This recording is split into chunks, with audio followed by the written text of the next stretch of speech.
Now, let's move on from a very Indian text to a non-Indian text of Iranian inscription.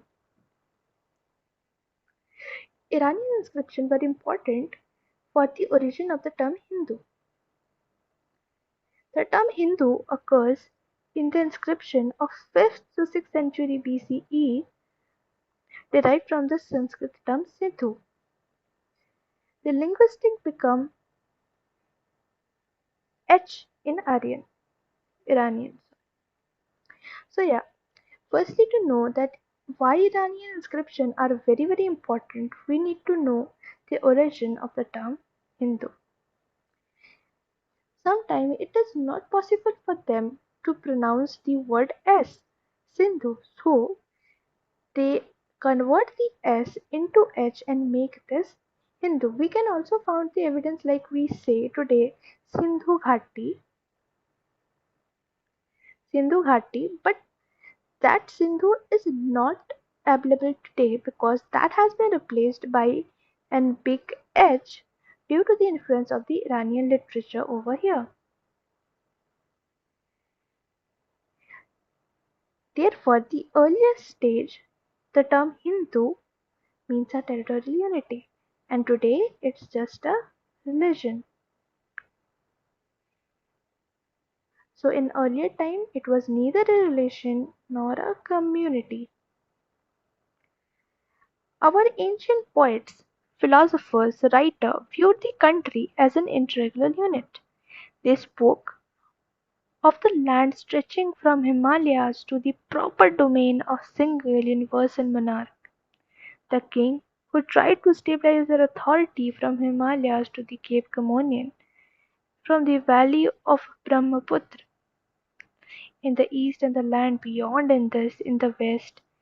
So, believing that India was not confined earlier with the artificial boundary that were today was made by British at the end.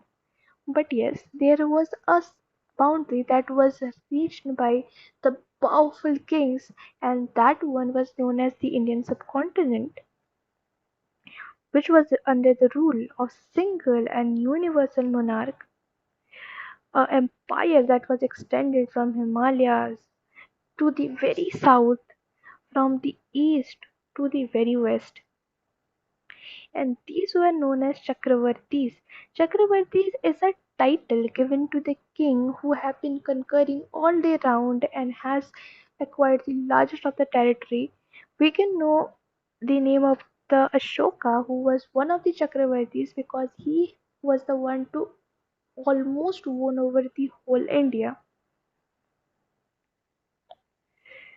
So this political unity was attained twice over time. It is very important to know that it has only occurred twice, just as Alexander the Great, who have been conquering the whole world, this has been only two times. The first in the time of Ashoka. His inscription was scattered across the major part of Indo-Pakistan unit, Afghanistan. So in the praise of Ashoka, we can know that he was not only a very great conqueror, but after the war of Kalinga, he sacrificed all the things and went for the preaching of Buddhism. And that's where he got his enlightenment. He sent his all the sons and daughter for the preaching of the Buddhism, and that's how the Buddhism spread to all over the world. And it was only the contribution of Ashoka. Now again, to the another great one was Samudragupta, was one of the Gupta Empire who has extended their empire in the 4th century from Ganga to the border of Tamil Land. In 7th century, Chalukya king Pulikeshin defeated Harshvardhan, also called the Lord of the whole North India. So we trace the evidence of three persons. First it was Ashoka, second it was Samudragupta, and third it was Pulkeshin by defeating Harshvardhan, and was known as the Lord of the whole North India. Despite lack of political unity, political formation all over India assumed more or less a single form. The idea that India constituted one single territorial unity or the geographical unit, it possesses the mind of conquerors and cultural leaders. India was not only a huge land with huge minerals and huge resources and golds, but it has a diverse population.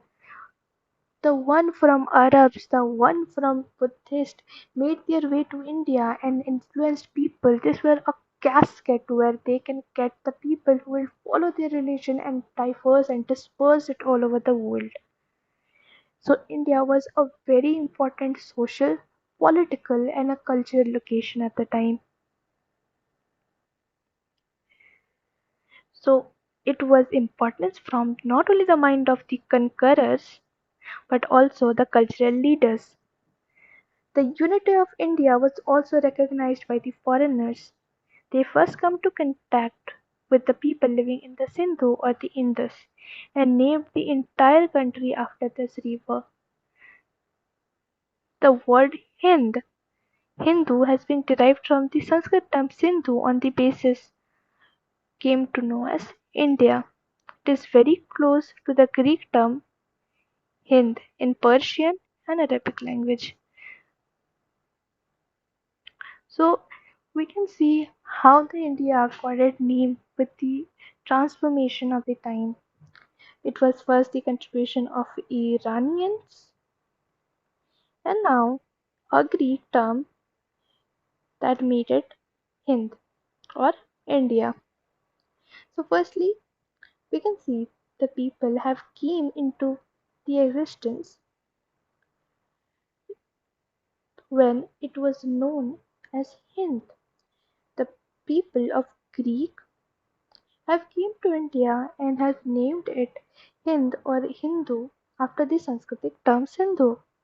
On the same basis, India was known as Hind or Hindu because of the contribution of Persian and Arabic languages. In post-Kushan Empire times, Iranian ruler conquered Sindh and named it Hindustan. So the Iranian rulers were a very significant factor for deciding the fate of the name of India and naming it Hindustan or Hindu, believing that Hindu was the original name and by the transformation of Iranian king only it converted into Hinduism. We